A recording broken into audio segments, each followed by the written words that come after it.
témoignage. On a la chance d'avoir ce matin Marthe Ndé. Marthe Ndé est une Camerounaise. Elle a vécu l'enfer à Dubaï. Elle a vécu l'enfer à Dubaï. C'est malheureusement le quotidien de beaucoup d'Africaines qui ont fait miroiter un avenir radieux et qui finalement deviennent des esclaves, parfois des esclaves sexuels, et vivent dans des conditions terribles. Alors ce matin, elle est avec nous sur le plateau. Âme sensible, bien vouloir vous abstenir. Elle nous fera un témoignage. Je la rejoins tout de suite. Bonjour Marthe et merci à vous d'avoir accepté l'invitation. Je vous fais la bise. Comment allez-vous? Ça va. Voilà. Alors vous revenez de Dubaï.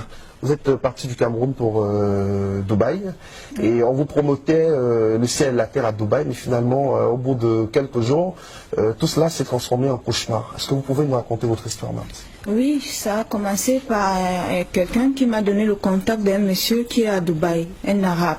Et c'est de là où tout a commencé. J'ai fait mes papiers et j'ai payé tout ce que il fallait pour voyager. Étant arrivé de là, le monsieur est venu me prendre et voilà où mon enfer commence.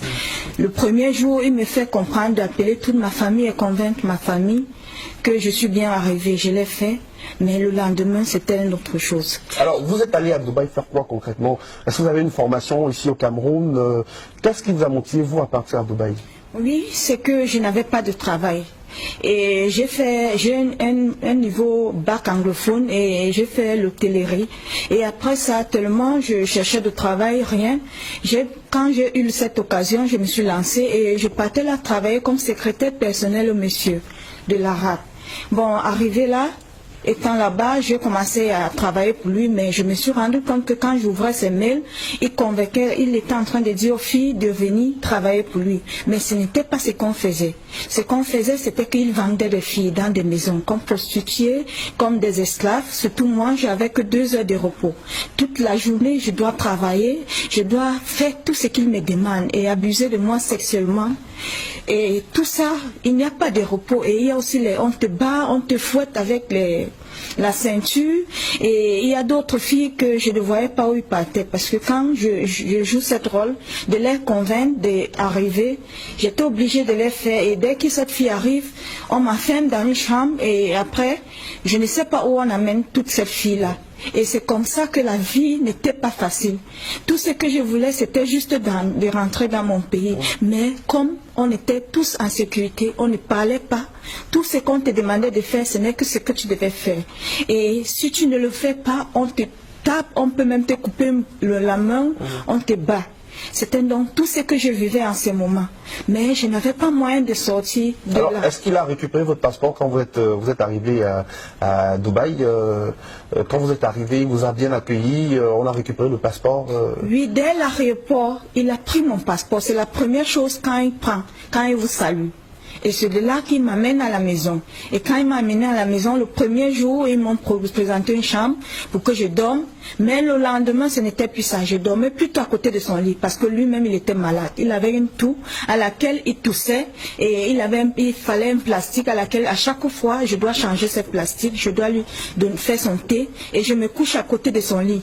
La nuit, s'il a toussé, je prends ce plastique, j'arrête et il crache et je porte, je le verse. Et je suis obligée de faire tout ce qu'il me dit sexuellement. Il vous a demandé de faire des fellations, vous le faisiez des fellations? Oui, je le faisais. Malgré son état de santé? Oui, je dois tout faire ce qu'il me dit. Même si c'est à manger les caca, je dois le faire. Est-ce que c'est la situation de beaucoup d'Africaines dans ces pays arabes-là? Est-ce que vous avez rencontré d'autres Africaines et Camerounaises à Dubaï? Oui, quand je fuis de là, je me suis retrouvée en prison, j'ai trouvé d'autres filles. Des filles qui avaient des blessures, des filles enceintes. Ils ne reconnaissent même pas le père parce que le cousin, l'oncle, le père, tous abusent d'elle. Et c'est comme ça que tout ce que chacun voulait, c'était de rentrer dans le pays. Et toutes ces filles étaient tous blessées. On priait juste qu'on puisse rentrer dans notre pays. Et comme nos passeports étaient à nos patrons, il n'y avait pas moyen. Et surtout comme il n'y a pas l'ambassade. Il faut chercher quelqu'un qui peut aller signer votre passe pour que vous puissiez rentrer dans notre pays. C'est comme ça donc que j'ai trouvé d'autres personnes. Et j'ai vécu vraiment des scènes à laquelle je voyais cette fille camerounaise, des filles africaines qui arrivaient. Et je me disais souvent que c'était même sûr qu'on les tuait. Parce que je vivais vraiment certaines scènes.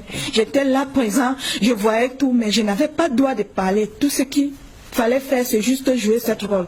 Ou non, moi aussi, je dois mourir. Donc dans cette société arabe-là, il n'y avait aucune considération pour vous, les Africaines, vous étiez totalement maltraitées, exploitées sexuellement. On parle même d'autres filles aussi qui sont obligées de se livrer à la prostitution aussi. Oui, oui, oui. Là, c'est même normal.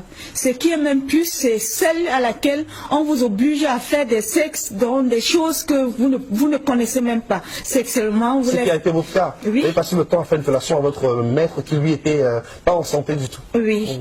Et vous travaillez, vous avez que 2 ou 3 heures de repos, on vient vous réveiller et vous ne vous couchez pas bien sur un lit, c'est juste au sol. Et quand il est l'heure, on vient vous botte de vous réveiller. Est-ce que vous n'avez pas imaginé que c'était peut-être un piège qu'on vous tendait, parce qu'il y a quand même de la sensibilisation autour de ces voyages vers les pays arabes. Vous êtes parti, ça fait quelques temps, vous avez passé finalement 3 mois à Dubaï, mais on sait qu'il y a quand même une forte sensibilisation, on attire l'attention des jeunes sur les dangers justement qui les guettent quand ils arrivent dans ces pays-là. Alors, qu'est-ce qui vous a convaincu à partir en vous disant que c'était vraiment un bon emploi qu'on vous proposait? Moi, je causais chaque jour avec cette mission. On a pu causer pendant 1 mois et demi. Étant ici. Là, je vous mens pas, monsieur. C'est des choses à laquelle j'appelle l'attention de toutes mes soeurs et tous mes frères. D'être vigilants. Tout ce qu'on nous dit n'est pas vrai. Beaucoup de choses qu'on vous dit, la personne cause avec vous, parce que moi-même, je causais avec certaines des filles. Si elle est anglophone, je la convainc. Si elle est francophone, je la convainc pour qu'elle vienne. Donc, beaucoup de ces personnes, l'image qu'on vous montre n'est pas ce que vous croyez. Mais c'est quand vous êtes sur le terrain que vous vous rendrez compte que ça, ce n'est pas vraiment ce qu'on vous montre. Ils font des belles photos, ils font des belles choses et tout. Moi, j'appelle l'attention de toutes les jeunes filles d'être très vigilantes. Moi, je préfère que si vous avez l'opportunité de fréquenter, rester au pays, je préfère que vous restez. Moi, surtout, j'ai tout perdu. Tout perdu, ce que j'ai investi. Je suis au pays, je n'ai pas de travail. Depuis, j'ai déposé des demandes partout, rien du tout. Je suis là. Et c'est Dieu seul qui sait comment je vis. Mais comment vous avez fait pour revenir finalement, pour vous enfuir de l'enfer de Dubaï et revenir au Cameroun? C'est par la grâce de Dieu que j'ai pu fuir, me retrouver dans une rue. Et un monsieur qui passait m'a pris et on m'a dirigé vers l'immigration. C'est là où je me suis retrouvée en prison. La prison était 1000 fois mieux que l'esclavage qu'on vivait de là. Et avec toutes d'autres filles, pas simplement l'africaine, il y a les Philippiennes, il y a d'autres pays africains, les Éthiopiens qui vivent cet enfer. En prison, on ne vous autorise pas de fumer parce que si j'avais cette opportunité de fumer, je suis sûre qu'une de nos sœurs n'acceptera pas aller dans ce pays. Mais il nous privilège de tout. On vous fouille jusqu'à vos sexes si vous n'avez pas de caméra. C'est comme ça qu'on vit là-bas. Je demande à toutes les gens de bonne volonté s'ils peuvent m'aider, même à avoir juste un travail. Vous avez quel profil? Vous avez un baccalauréat? Oui, un bac NDC Advanced Level. Advanced Level. Et j'ai aussi fait une formation en hôtellerie. Et je remercie le président de m'avoir amené ici et de me donner ce courage d'être là. Et je vous bénis tous et je demande aux jeunes filles d'être très vigilantes. De ne pas rêver, comme on l'a dit souvent, les belles paroles, mais sur place, certaines n'ont pas vécu. Alors, vous avez vécu un autre traumatisme aussi, parce qu'à cause de cette situation, votre père n'a pas pu supporter et il est décédé malheureusement. Oui, oui, parce que quand j'étais en prison, il fallait que je sorte. Et il n'avait pas de moyens. Mon père, il était aussi un peu malade, mais du fait qu'il faut qu'il cherche le moyen pour me faire sortir. Et il n'y avait pas aussi le passeport. Il fallait beaucoup de prières parce que le Camerounais, je suis sûre que beaucoup de Camerounaises qui sont là-bas, qui sont enfermées, qui n'ont pas de passeport, ne reviennent plus. On vous envoie au Central Jail, c'est comme ça que vous vous retrouvez et vous vivez toutes vos années là. Si un jour on vous cherche, tant mieux, sinon toute vos vies. Ceux qui n'ont pas peur, ceux qui ont peur d'affronter la réalité et dire la vérité reste là et peut-être. Alors depuis que vous êtes revenu, est-ce que vous avez cherché à rentrer en contact avec le monsieur qui vous a fait partir à Dubaï? Je crois savoir si c'était un pasteur. Oui, le numéro ne passe plus, il n'est plus où je l'ai rencontré. Il n'est plus là. Dans tous ces contacts, dont je l'appelle, le numéro ne passe plus, je n'ai aucune nouvelle. Et le monsieur de Dubaï qui vous a maltraité, exploité sexuellement, l'arabe, vous avez cherché à rentrer en contact avec lui? Il a coupé les lignes. Il a coupé les contacts. Mais j'essaye souvent par ses emails parce que c'était pas ses emails qu'on communiquait et tout et tout.